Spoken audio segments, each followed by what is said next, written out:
आप सभी को सुप्रभात। मेरा नाम सूरज महतो है और मैंने नीट जेआरएफ हिस्ट्री सब्जेक्ट से 99.41 परसेंटाइल के साथ क्लियर किया है। साथ में गुरु घासीदास केंद्रीय विश्वविद्यालय से मैं एमए हिस्ट्री से गोल्ड मेडलिस्ट हूँ। आज का वीडियो स्पेशली स्कूली बच्चे या नॉन हिस्ट्री बैकग्राउंड जिन्होंने हिस्ट्री पढ़ा नहीं है या सिर्फ 10वीं तक पढ़ा है उनकी पर्पज से बनाई गई हुई है। अगर आपने ग्रेजुएशन हिस्ट्री में पढ़ी है, मास्टर हिस्ट्री सब्जेक्ट से की हो, तो आपके लिए नहीं है ये, आप इसको अभी से स्किप कर सकते हो। आज के वीडियो में हम हिस्ट्री के कितने पार्ट्स हैं, विश्व इतिहास क्या है, साथ में स्कूली बच्चे जो अक्सर मेरे से क्वेश्चन पूछते थे, मामो भाची हो गया या बहन बहन हो गया कि इतिहास में हम क्या क्या पढ़ते हैं, इसमें क्या क्या रहता है इत्यादि से संबंधित तथ्य जानेंगे। साथ में जो हिस्ट्री से रिलेटेड मूवी आई है, सीरियल आती है, उनके बारे में भी आज हम जानने का प्रयास करेंगे। जैसे कि हो गया मोहनजोदड़ो मूवी, हो गया चंद्रगुप्त मौर्य का सीरियल आता था, अशोक का सीरियल आता था, हर्षवर्धन का सीरियल आता था, पद्मावत मूवी आया वो अलाउद्दीन खिलजी और राणा रतन सिंह से संबंधित है, ये पद्मावती। पृथ्वीराज चौहान हो गया, बाप अकबर का मूवी हो गया, जोधा अकबर हो गया, रानी दुर्गावती कौन थी, ताजमहल किसने बनाया था, और हो गया छत्रपति शिवाजी महाराज को हो गया जो सीरियल आते, हो गया सिख धर्म हो गया, उसके गुरुद्वारे द्वारे ये क्या आते, इसका इतिहास में क्या रोल है। साथ में हम झांसी की रानी हो गया चमगुठी सन 57 में, वो वाला कवा था जो लक्ष्मी बाई थे, उनके बारे में जानेंगे।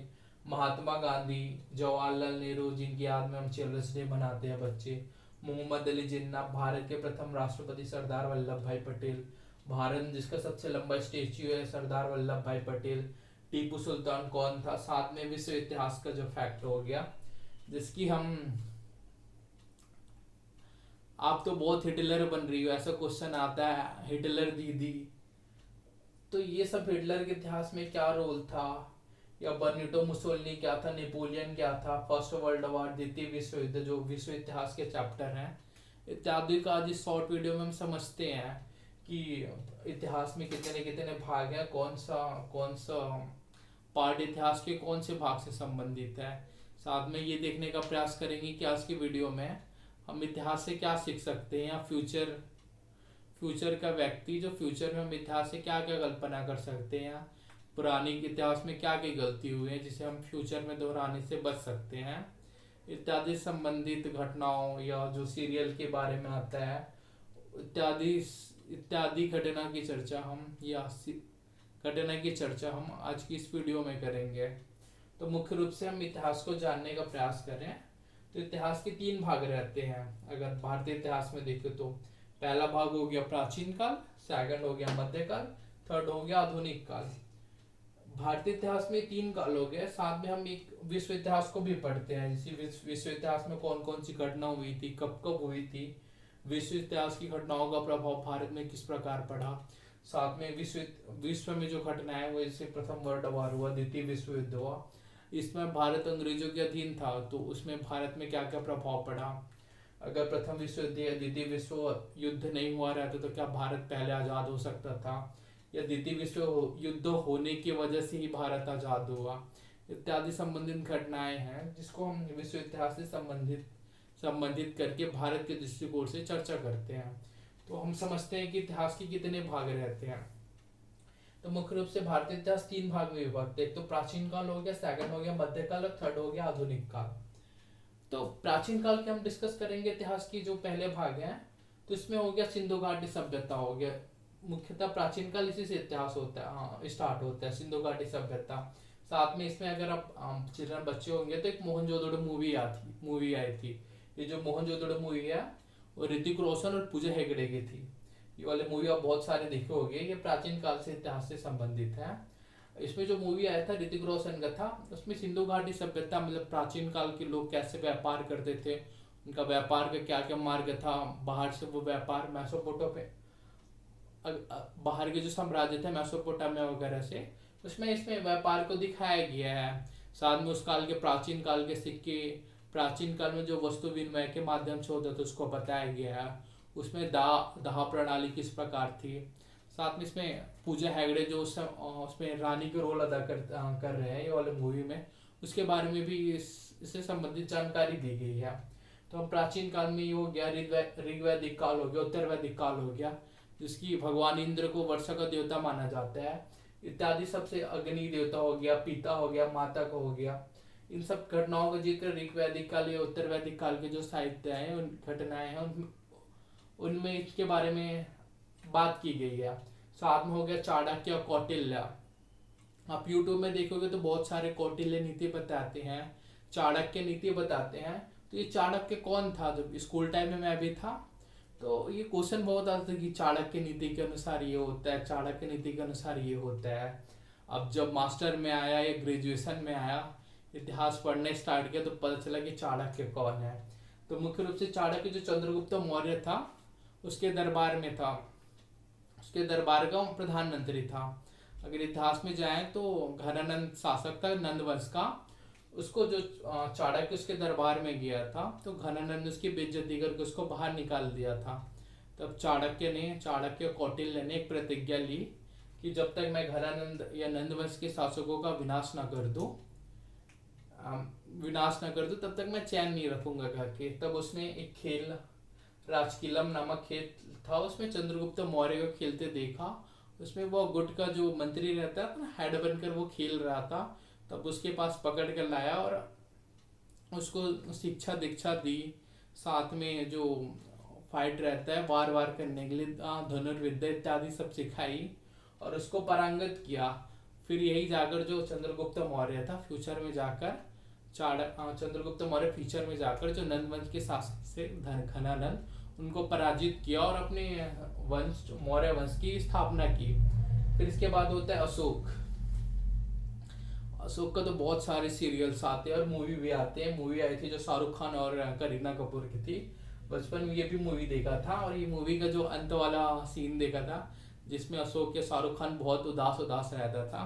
बचपन में तो क्यूरियोसिटी थी कि हुआ क्या था ये एंटरटेन में। जब मैं एंटरटेन में देखा था तो इसको अब जाकर इसमें समझ आया कि जो कलिंग का वार हुआ था, अशोक महान सम्राट था, जब बौद्ध धर्म के प्रचार के लिए अपने बेटे हो गया, अपने दरबारी वरबारी हो गया, कवि, इनको बहुत दूर दूर तक भेजा था। तो कलिंग वार हुआ। कलिंग वार में इतना ज़्यादा नुकसान हुआ, इतने ज़्यादा लोग की मौत के घाट उतर गए, घर वर उजड़ गया। इससे अशोक अत्यंत दुख हुआ और वह दुखी होने के पश्चात उसने बौद्ध धर्म ग्रहण किया और बौद्ध धर्म ग्रहण करके ही अपने बेटे हो गए, अपने बेटा बेटी को श्रीलंका प्रचार करने के लिए भेजा और बौद्ध धर्म को बहुत देश विदेश तक ही फैलाया। अभी हम जो थाईलैंड वगैरह विदेश में जो बौद्ध स्तूप या बौद्ध धर्म का फैलावा देखते हैं वो मुख्य रूप से अशोक के द्वारा ही किया गया था। प्राचीन काल में जैन धर्म और बौद्ध धर्म, हिंदू धर्म हो गया, ईसाई धर्म हो गया, सब प्राचीन काल से इनके स्थापना हुई थी, स्थापित हुआ था। तो जो बौद्ध धर्म था उसके बाद अशोक आता है। तो अशोक ने ही बौद्ध धर्म को विदेशों में प्रचार किया। चीन हो गया, थाईलैंड हो गया और वो इंडोनेशिया हो गया। यहाँ जो बौद्ध धर्म जो भी फैला है मुख्य रूप से अशोक के द्वारा जो प्रयास किया गया उसके तहत ही यह बौद्ध धर्म जो है वो विदेशों में फैला है। साथ में हो गया हर्षवर्धन, सम्राट हर्षवर्धन। ये भी वर्धन वंश का बहुत प्रतापी राजा था और इनकी बहन थी यशोमती। तो आप इतिहास की दृष्टि से देखो जाओगे तो हर्षवर्धन की बहन यशोमती को राजा शादी करके ले गया था, लेकिन वो बाहरी राजा वहां पर आक्रमण कर रहा था और यशोमती के पति को उसने पराजित कर दिया था। तब यशोमती जो हर्षवर्धन की वाइफ थी वो अग्नि में दाह करने जा रही थी। उस समय उसको हर्षवर्धन बचा के लाया था। यह हर्षवर्धन से संबंधित प्रमुख कहानी है। ये हो गया हम प्राचीन काल में इतनी सब घटनाओं की चर्चा करते हैं। अब आया मध्यकाल।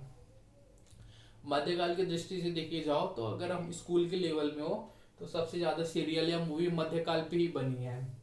जिसकी हो गया पद्मावती मूवी जो रणवीर सिंह और दीपिका पादुकोण की बनी थी, जिसमें अलाउद्दीन खिलजी, राणा रतन सिंह थे, पृथ्वीराज चौहान के ऊपर मूवी बनी है। जो अक्षय कुमार था, अक्षय कुमार और वो जो मिस यूनिवर्स मानुषी छिल्लर के ऊपर बनी, मानुषी छिल्लर जिसमें एक्टिंग किए थे। जोधा अकबर बना था जो ऋतिक रोशन और ऐश्वर्या राय से संबंधित मूवी था। छत्रपति शिवाजी के नाम से जो सीरियल आता था, संभाजी महाराज हैं, और एक अभी अजय देवगन का कोई मूवी आया था वो भी मराठा वंश मराठा वंश से रिलेटेड है। साथ में जो सिख धर्म के गुरु हैं, अमृतसर कौन सा प्रमुख स्थल है। साथ में मुस्लिम धर्म के भारत में बहुत सारे पवित्र स्थान है, इसकी स्थापना किस प्रकार से हुई, भारत में मुसलमान धर्म किस प्रकार हुआ, बाबर अकबर इत्यादि की चर्चा हम इसमें करते हैं। साथ में आपने जो ताजमहल देखा होगा, ताजमहल को किसने बनाया, उसकी वाइफ का क्या नाम था, अनारकली। एक बहुत विवादित टॉपिक है इतिहास में कि अनारकली कौन था, इसका सलीम के साथ क्या संबंध था। अगर आप बेसिक हिस्ट्री पढ़ोगे तो इसके बारे में बहुत कम मिलता है, लेकिन आप डीप में जाकर घुसोगे तब अनारकली के बारे में बहुत सारी जानकारी मिलती है। तो अब मध्यकाल के बारे में जानना चाहें तो ये सब मध्यकाल के बहुत बड़े कैरेक्टर हैं। इसमें सबसे बड़ा कैरेक्टर हो गया, मध्यकाल को पढ़ने स्टार्ट करें तो आप स्टूडेंट हो या बच्चे हो तो आपने पृथ्वीराज चौहान का नाम तो सुना ही होगा। पृथ्वीराज चौहान, मुख्य रूप से पृथ्वीराज चौहान तो दो युद्ध, पानीपत के ओवरऑल मिला के 3 युद्ध हुए थे। जो 1191 और 1192 में जो मोहम्मद गौरी के बीच युद्ध हुआ था, उसमें पृथ्वीराज चौहान प्रमुख रूप से किरदार था। जब पहला युद्ध हुआ था 1191 और 1192 में, तो पहला युद्ध हुआ था, उसमें पृथ्वीराज चौहान मोहम्मद गौरी से जीत गया था। साथ में जो मैं पहले पानीपत का बोल दिया था, वो तराइन का युद्ध होता। तराइन के 3 युद्ध हुए थे। तराइन का पहला युद्ध हुआ था 1191 में, तराइन का द्वितीय युद्ध हुआ था 1192 में, और तराइन का तृतीय युद्ध है जो मैं बेसिकली हिस्ट्री के स्टूडेंट को ही पता रहता है, वो 1215 में हुआ था गुलाम वंश के शासक के टाइम। तो मुख्य रूप से आप इतिहास को पढ़ोगे तो सिर्फ आपको तराइन का 2 युद्ध पता रहता है, एक तो तराइन का प्रथम युद्ध और तराइन का द्वितीय युद्ध। तो तराइन का जो प्रथम युद्ध हुआ था 1191 में, उसमें मोहम्मद गौरी पृथ्वीराज चौहान से पराजित हो गया। और तराइन का द्वितीय युद्ध हुआ था 1192 में, उसमें मोहम्मद गौरी जो है वो पृथ्वीराज चौहान को पराजित कर दिया। आप इतिहास में एक कैरेक्टर का था, जब मैं बचपन में था तो मैं सुना था संयोगिता नाम से। उस समय तो मैं समझा नहीं था कि संयोगिता कौन है। अब जाके पढ़ा तो पता चला कि संयोगिता पृथ्वीराज चौहान की वाइफ थी। ऐसे इतिहास में पढ़ा जाता है कि ऐसे इतिहास में है कि जो संयोगिता के पापा थे वो पृथ्वीराज चौहान से उनका रिश्ता नहीं करना चाहते थे। संयोगिता के पापा पृथ्वीराज चौहान से उनकी शादी नहीं करना चाहते थे। तब उसका जयमाला स्वयंवर आयोजित किए, तो पृथ्वीराज चौहान को अपने जो द्वारपाल रहते हैं उसमें उसकी स्टैच्यू बना के रख दिए थे उसको इंसल्ट करने के लिए। उसी बीच जब संयोगिता का स्वयंवर चल रहा था, तब पृथ्वीराज चौहान दरबार में आ गया और संयोगिता को बंदी बनाकर मतलब अपने साथ ले गया, वहां के राजा को पराजित करते हुए। तो इतिहास में ये वाली कहानी बहुत चर्चित है। साथ में पृथ्वीराज चौहान का प्रधानमंत्री या मंत्री था चंद्रबरदाई, जिसने अगर इतिहास में पढ़ोगे तो पृथ्वीराज रासो की रचना की थी। तो जब मोहम्मद गौरी से बंदी बनाकर लेके गया था, तो सामने मोहम्मद गौरी बोल रहा था कि पृथ्वीराज चौहान को शब्दभेदी बाढ़ चलाने आता है करके, तो उस पर हंसी या खिल्ली उड़ा रहा था। तब इसके जो प्रधानमंत्री थे चंद्रबरदाई, उसने पृथ्वीराज चौहान को शब्दभेदी बात चलाने को बोला। तो ये सुने थे 4 गज 40 अंगुल लस्ट प्रमाण, टाई पे सुल्तान बैठो मच्छों को चौहान, ऐसा टाइप के हिंदी में कहावत था। वो पृथ्वीराज चौहान की इसी समय से रिलेटेड था। तो इसमें जो पृथ्वीराज चौहान है उसने मोहम्मद गौरी के आवाज को सुनकर अपना शब्दभेदी बाढ़ चलाया, जिसमें सिर्फ शब्द को देख के आप उस पर निशाना लगा सकते हो करके। तो पृथ्वीराज चौहान जब शब्दभेदी बाढ़ चलाया था, वो जाके मोहम्मद गौरी के आंख में जाकर लगी और मोहम्मद गौरी मतलब सिंहासन से बैठ के गिरा और वहीं उसकी मृत्यु हो गई। मोहम्मद गौरी की मृत्यु में जानेंगे तो अलग अलग जगह अलग अलग दिया गया है। तो इसमें भी मोहम्मद गौरी की मृत्यु के बारे में चर्चा करेंगे। तो यह भी एक वो तर्क दिया जाता है कि मोहम्मद गौरी की मृत्यु इस प्रकार हुई थी करके। अब साथ में पढ़ेंगे अलाउद्दीन खिलजी या राणा रतन सिंह, साथ में पद्मावती। ये बहुत विवादित टॉपिक था, अगर बहुत विवादित मूवी थी जो पद्मावती मूवी बनी थी अलाउद्दीन खिलजी और राणा रतन सिंह। साथ में राणा रतन सिंह की जो पत्नी थी पद्मावती, उसके बारे में बताया गया था। तो अगर हम दिल्ली सल्तनत पढ़े तो उसमें खिलजी वंश था, गुलाम वंश के बाद खिलजी वंश आया। जिसने 1290 से लेकर 1320 ईस्वी तक शासन किया था। उसका दीदी शासक जलाउद्दीन खिलजी, उसके बाद आता है अलाउद्दीन खिलजी। तो जलाउद्दीन खिलजी की जो बेटी थी उसकी शादी अलाउद्दीन के साथ हुआ था। साथ में जलाउद्दीन खिलजी के भाई का बेटा था अलाउद्दीन। तो अलाउद्दीन जो जलाउद्दीन का था उसका भतीजा, साथ में उसका दामाद दोनों था। ऐसा था युद्ध में जो राणा रतन सिंह में जो मूवी में दिखाया गया है, जिसमें अलाउद्दीन का रोल रणवीर सिंह कर रहे हैं, राणा रतन सिंह का रोल शाहिद कपूर और पद्मावती का रोल दीपिका पादुकोण द्वारा किया गया है। तो इसमें जो मूवी में दिखाया गया है कि अलाउद्दीन बहुत प्रतापी राजा था। तो वो राजा रियली में था, उसमें बहुत सारे उत्तर भारत से लेकर दक्षिण भारत के जो केरला वेरला एरिया हो गया वहां तक अपनी सेनाएं भेजी और दक्षिण भारत को भी मलिक कफूर के नेतृत्व में विजय प्राप्त किया था।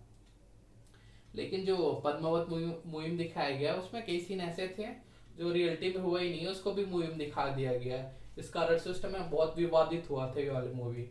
तो ये जो पद्मावत मूवी है वो अलाउद्दीन खिलजी इसी समय से संबंधित है। साथ में आ गया बाबर। आपने सुना होगा कि भारत में प्रथम मुगल आक्रमणकारी कौन था, बाबरी मस्जिद का निर्माण किसने किया था, जो अयोध्या में है वो। तो भारत में प्रथम मुसलमान जो आया था, मुसलमान आया था मतलब शासन करने। आक्रमणकारी तो मोहम्मद बिन कासिम था जो 1712 ईस्वी में आया था, 1711-1712 ईस्वी में आया था। तो भारत में प्रथम जो मुगल शासक था वो बाबर था। इसका पूरा नाम जहारुद्दीन मोहम्मद बाबर मिलता है। तो आगे से शासन किया। साथ में जो पानीपत के 3 युद्ध हुए थे, एक तो 1526 में हुआ था पानीपत का प्रथम युद्ध, सेकंड 1556 में हुआ था और तीसरा 1761 में हुआ था। तो जो पानीपत का प्रथम युद्ध हुआ था वो जहारुद्दीन मोहम्मद बाबर वर्सेस इब्राहिम लोदी का हुआ था। दिल्ली सल्तनत में उस समय लोदी वंश शासन कर रहा था। तो उसी समय 21 अप्रैल 1526 को बाबर के साथ इब्राहिम लोदी का पानीपत का युद्ध हुआ और इसमें बाबर विजयी हुआ और उसने मुगल वंश की स्थापना कर ली। दिल्ली सल्तनत को पढ़ेंगे तो मुख्य रूप से इसमें 5 वंश आते हैं। पहला था गुलाम वंश, फिर जो अलाउद्दीन खिलजी था उसके खिलजी वंश से था। तीसरा था तुगलक वंश जिसमें मोहम्मद बिन तुगलक, अगर आप इतिहास के स्टूडेंट होगे तो पढ़े होगे, जिसे पागल सुल्तान कहा जाता है। चौथा था सैयद वंश और पांचवा था लोदी वंश। तो लोदी वंश के जो अंतिम शासक था इब्राहिम लोदी, उसे बाबर ने पानीपत के प्रथम युद्ध में पराजित कर भारत में मुगल वंश से मुगल सत्ता की स्थापना की और मुगल शासक चलते आया। फिर इसमें द्वितीय था हुमायूं, थर्ड जो शासन बना अकबर। अकबर के बारे में बहुत सारे किस्से मशहूर हैं। मैं भी बचपन में देखता था जोधा अकबर सीरियल हो गया। तो ये सीरियल काफ़ी इफेक्टिव था, काफ़ी प्रभावित करता था अकबर की नीतियों के बारे में। आप जाकर हिस्ट्री पढ़ेंगे आगे तो अकबर की जितनी बारी उदारता बताई गई है वो सब सही है। उसमें उसने इबादत खाने की स्थापना की, हिंदू धर्म की बढ़ावा दिया। उसकी जो वाइफ थी जोधा, उसके शादी के लिए उसको सूर्य को आराध्य देने के लिए अलग से मंदिर बनाया अपने में। साथ में अलग अलग धर्म के लोगों को वाद विवाद करने के लिए अपने महल में आमंत्रण दिया। जो हिंदू राजपूत शासक थे भगवान दास मान सिंह, उनको भी बहुत सारी जागीरदारी प्रदान की। अपने महल में एक अच्छा खासा जगह दिया, उसको मंत्री का पद दे दे इत्यादि। तो हम जोधा अकबर के बारे में डिस्कस करें। जोधा अकबर, तो अकबर बहुत महान राजा था। आप इतिहास में पढ़ोगे तो अदर मुसलमान राजाओं के कंपेयर में, जैसे हम औरंगजेब के पढ़ेंगे तो औरंगजेब बहुत कट्टर राजा था। औरंगजेब हो गया, उसके कंपेयर में अकबर बहुत इन द सेंस बहुत दान दक्षिणा या सभी धर्मों को मानने वाला राजा था। इसने अकबर ने अपने जीवन काल में ना किसी धर्म की ऐसे कोई बुराई नहीं की थी। और इसी में कोई बहुत बड़ा कैरेक्टर है महाराणा प्रताप।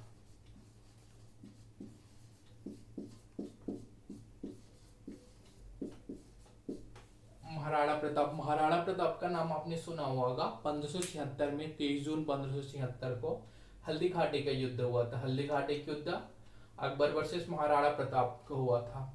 तो इसमें जो हल्दी घाटी की युद्ध हुआ था, महाराणा प्रताप, ये भी मध्यकालीन भारत को बहुत बड़ा कैरेक्टर है। राजपूत या राजस्थान के इतिहास पढ़ेंगे तो महाराणा प्रताप बहुत बड़ा नाम था। तो इसमें जो 23 जून 1576 को जो हल्दी घाटी का युद्ध हुआ था उसमें अकबर वर्सेस महाराणा प्रताप, अकबर की ओर से मान सिंह गया था और महाराणा प्रताप की सेना के बीच युद्ध हुआ। तो इस युद्ध से अकबर जो है वो बहुत भयभीत या महाराणा प्रताप की शक्ति को देखकर बहुत आश्चर्य हो गया। इसीलिए बच्चे को भी महाराणा प्रताप की बचपन में स्टोरी सुनाई जाती है महाराणा प्रताप इतना प्रतापी राजा था कि उस समय जो दिल्ली क्या या पूरे भारत में भी शासन करने वाला शासक था अकबर, उसकी सेना को भी दांतों तले चने चबवा दिए थे कह के। फिर आता है शाहजहां। हमने तो ताजमहल का नाम सुना ही होगा। बचपन में आता था कि ताजमहल किसने बनवाया, तो हम लोग शाहजहां बोल देते थे। किसकी याद में बनाया, तो मुमताज महल, बिल्कुल सही है वो। अगर हम मुमताज महल का रियल नाम जाने तो इनका नाम था अर्जुमंद बानो बेगम। और शाहजहां का अगर हम पूरा नाम जाने तो वो था अल्लाहजल अल मुजफ्फर साहबुद्दीन मोहम्मद शाहजहां। तो ऐसा नाम जानना आपके लिए जरूरी नहीं है, बस मैं बेसिक आइडिया के लिए बता दिया था कि शाहजहां ने अपनी जो वाइफ थी मुमताज अर्जुमंद बानो बेगम, उसकी याद में ताजमहल बनवाया था। और ये ताजमहल उस टाइम इतिहास को अगर आप डीप से पढ़ोगे तो शाहजहां ने ताजमहल तो बनाया था, ताजमहल उसकी पत्नी की याद में बनाया था और ये बहुत अच्छा काम था। लेकिन शाहजहां ने जिस कंडीशन में ताजमहल बनाया, उसमें मुख्य रूप से यह ध्यान देने की जरूरत थी कि जिस समय शाहजहां ने ताजमहल बनाया उस टाइम बहुत गरीबी थी, अकाल पड़ गया। तो उस टाइम अपने कोष को वो गरीबी या अकाल को दूर करने के बजाय उस टाइम इमारत का निर्माण कर रहा था। तो बहुत सारे इतिहासकार ने जो शाहजहां द्वारा बहुत सारा जो निर्माण कार्य किया गया उसकी भी आलोचना की गई है। अब हो गया अनारकली। अनारकली का नाम हमने भी इतिहास में बहुत सुना है। अभी तक भी मेरे को डाउट रहता था कि सही में अनारकली इतिहास में पात्र था या नहीं। अनारकली पात्र था तो उसके साथ क्या घटनाएं हुई थी और जो हम लोग घटना सुनते थे वो सही है या नहीं कह के। तो अभी एकदम डीप में तो इसके बारे में मेरे को इतिहास के बुक से नॉलेज नहीं हुआ है, लेकिन इतिहास के बहुत सारे सोर्सेस पढ़े थे, ऐसा जो टेलीग्राम वेलीग्राम में आता है, मतलब ऑथेंटिक सोर्स में। तो उसमें पता चला है कि अकबर का जो बेटा था जहांगीर, जिसका नाम था नूरुद्दीन मोहम्मद जहांगीर पूरा नाम, तो अनारकली एक जो डांस वांस करते थे ना उस टाइम मध्यकालीन भारत में, वैसी डांसर थी। तो जो जहांगीर था वो अनारकली से उनको मोहब्बत हो गया था, तो अनारकली से मिलने मिलने जाता था। तो ऐसा था, अगर हम शासनकाल की दृष्टि से बात करें तो 1556 से लेकर 1605 तक अकबर का शासनकाल था। और 1599 के आसपास में जब अनारकली जहांगीर दोनों का मोहब्बत हो रहा था, दोनों का प्रेम प्रसंग चल रहा था, उस टाइम अनारकली जो था वो अकबर को उसके बारे में पता चला जाता है। तब अकबर जो है वो अनारकली को चुनवा देता, मतलब उसकी हत्या करा देता है। तो ऐसा था अनारकली या सलीम और अनारकली का प्रेम प्रसंग जो है इतिहास में। हाँ, लेकिन बहुत सारे जगह में ये विवादित मिलता है कि अनारकली थी या नहीं करके। कई सारे अभी तक मैं बुक में इसके बारे में स्पेशली नहीं पढ़ा हूँ, लेकिन मैं एक